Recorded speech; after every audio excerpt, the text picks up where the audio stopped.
Hey class, welcome back. This is week 3 of CISS 350 Disaster Recovery. Hopefully you guys had a wonderful week. This week we're going to be jumping into chapters 5 and 6, or module 3. And with that, let's go ahead and jump right into it. So go ahead and log into Canvas, and once you do, go ahead and click on the module section. And let's scroll down all the way to where we have module 3. Or week 3. This week we're going to be talking about detection and decision making, chapters 5 and 6. So go ahead and read chapters 5 and 6, and I have the PowerPoint slides for 5 and 6 uploaded here. Okay? Now there's not going to be any lecture videos to say for this week, just the PowerPoint slides and reading the chapter. Okay? So for 5 and 6, no lecture videos. Read the chapters and skim over or review the PowerPoint slides. Okay? Now, once you've done that, go ahead and complete quiz 3, which is going to be a combination of questions from chapters 5 and 6. All right, you have 2 hours for, 10 questions worth 5 points. Okay? So shouldn't be too difficult. You have 2 attempts, and just try your best. Okay? Open notes, open book. All right. After you take the quiz, we do have an assignment this week. Okay? So this week's assignment, we're going to be trying to understand kind of the detection and decision making of what businesses and organizations actually do in the real world. And that's why for chapters 5 and 6, we're going to be completing the real world exercises on pages 218 to 219 for chapters 5 and page 257 for chapter 6. Now, there's a total of 8 questions. Most of them will ask you to either go to a specific website and do some type of analysis like, what is this website and how do they prepare on determining their IDS or IPS systems. How do they look at the costs? What actually fits their business needs? And what kind of characteristics are they looking for? Just kind of those types of questions in general. And the IDS IPS systems are more for the detection side. But, that's just one example of one of the questions that's going to be asked. That one is in chapter 5, I believe. But yeah, so there's some real world examples. For example, this one I just gave out right now, it's actually question 2 of chapter 5, real world examples. This is something that a lot of entities go through. They're like, oh, we need some type of detection mechanism, intrusion prevention system. So how do we decide what's best for us? What are the steps that we have to go through? What are our requirements? What is our total costs or available funds that we have to buy something? And, what's the scope of our, this purchase or our requirement. It's not like anyone can just go buy, oh, we need this system, let's go ahead and buy it like willy-nilly. There's so many little requirements in the back end that you have to know and determine before actually making a purchase and implementing it into production. Okay, for example, there's a lot of products out there where there's like a limit of how much network traffic can go through or be analyzed at one time.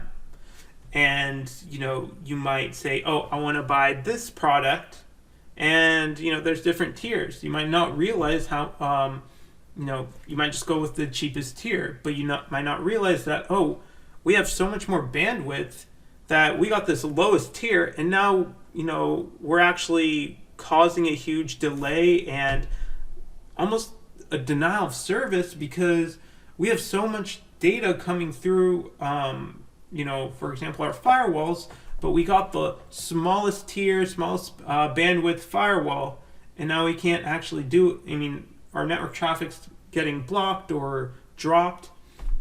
So there's so many little decisions and requirements that need to be thought of before actually, making a decision like this. So yeah, that's why I really like these real world exercises. Go ahead and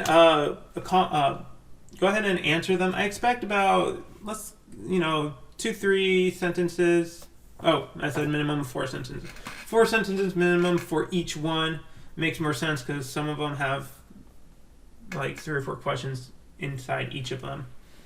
But yeah, it shouldn't be too difficult. If you have any questions, please let me know. So when I was a CISO over at the Department of Toxic Substances Control, these are the things that I would actually have to do and decide every single day. And that's why I really, really think that these exercises are really important.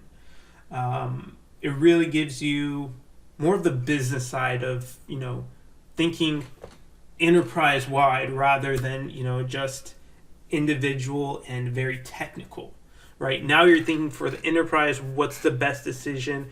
How am I going to meet our mission and our goal of the organization itself and implement security to make sure that we are achieving that mission and goal, from an enterprise standpoint. So they're really good. You're getting more of the business side now when you're doing some of these exercises. So as I mentioned, I can't express enough of like how important some of these are. Anyways, so go ahead and respond to all these 2 other students and post your questions by Wednesday evening, 11:59 p.m. or February 2nd. Now, when you're responding to 2 other students, you don't have to reply to every single question they post. Maybe one specific, answer to a question, say like, oh, have you thought about X, Y, and Z? What about this? Something like that. You don't have to like respond to every, there's 8 questions here with like a couple sub questions on each one. So I don't expect you guys to do that. Respond to each specific question, but maybe be like, oh, for question 2, have you thought about, this specific product, or, there's these specific products, which one would you choose? Or, maybe take into consideration this requirement, whatever it is, just throwing some ideas out there. Anyways, so that's your discussion board. It's going to be worth 10 points. I think you guys will have fun on this one. It really helps you guys think kind of outside the box and more on a CISO level. But with that, I think that's about it. It's relatively simple. There's nothing too complicated. Next one we go into week 4. It's just pretty much read your chapters and review the PowerPoint slides. Should take about 2-3 hours to knock those out, and then take the quiz, 5 points, and then the discussion board, which is going to be 10 points. I wouldn't expect more than maybe 2 hours to complete the discussion board or answer your questions. You can either reply directly on the discussion board, or you can type out your answers on a Word document and then upload that Word document. Just as a reminder, everything will be checked for plagiarism. So even once someone uploads something, if you try to copy it, you're going to be detected for plagiarism. It's pretty much a first come, first served type of situation. So I can tell who's just first off, you have to post before you can even look at other students' answers. But I can tell if someone's plagiarizing, right? And you're just going to get a 0. And going to be on my radar moving forward. So, academic honesty is really important. But yeah, make sure you use proper grammar, capitalization, punctuation. I mentioned respond by Wednesday evening, 11:59 p.m., February 2nd.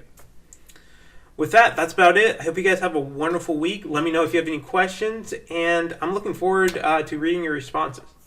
With that, I'll see you guys next week. Thanks. Bye.